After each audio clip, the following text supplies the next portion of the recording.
গণতন্ত্রকে তো আসলে জবাই করা হলো যখন নাকি তত্ত্বাবধায়ক সরকার ব্যবস্থা বাতিল করা হয়। আওয়ামী লীগ যদি গণতান্ত্রিক পন্থায় থাকতো তাহলে বাংলাদেশের রাজনীতিতে আওয়ামী লীগ বিএনপির এরা পাল্টাপাল্টিভাবে ক্ষমতায় আসতো যাইতো করতে করতে একটা স্তরে যে আরও গণতন্ত্রটাকে আরও হয়তো উপরের দিকে নিতে পারতো। কিন্তু গণতন্ত্রকে তো আসলে জবাই করা হলো যখন নাকি তত্ত্বাবধায়ক সরকার ব্যবস্থা বাতিল করা হয়। ফলে এই জন্যই বলছি যে এখন অনেক ঝুঁকির মধ্যে আছে, কারণ একমাত্র বিএনপির পক্ষে এটা সামাল দেওয়া খুব কঠিন।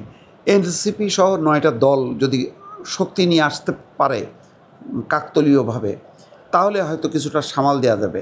বাম গণতান্ত্রিক দলগুলোর শক্তিটা তেমন না, ফলে এটা খুব একটা সাপোর্ট করবে না।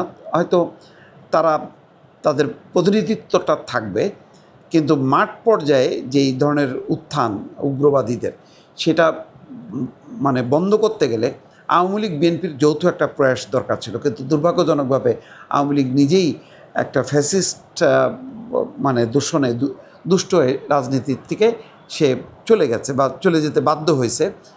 এটা এটা তো আমাদের বললাম যে এই ধরনের ঘটনায় এরকমই হয়, যখন নাকি গণতান্ত্রিক রাজনীতি ফেল করে বা গণতন্ত্রটাকে আমি গণতান্ত্রিকভাবে যদি পরিচালিত করতে না পারি, তাহলে স্বৈরশাসন উগ্র সাম্প্রদায়িক শক্তির উত্থান ঘটে। বাংলাদেশে হয়তো সেটাই ঘটছে। আমি বলবো না যে এটা তারা পুরা মানে জয়ী হয়েছে, কারণ সামনে বড় প্রাচীর হিসেবে আছে এখন বিএনপি।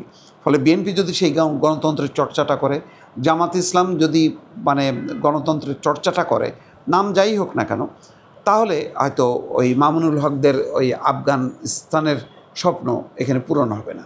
এবং আমার ধারণা তারা হয়তো ধর্মীয় কারণে মানুষের একটা ধর্মীয় সাপোর্ট নেওয়ার জন্য এটা গেছে। কিন্তু বাংলাদেশে রাজনীতি করতে গেলে বর্তমান সংবিধান অনুযায়ী গণতান্ত্রিক পথেই তাদেরকে পরিচালিত হতে হবে, এর বাইরে যাওয়ার কোনো সুযোগ নেই।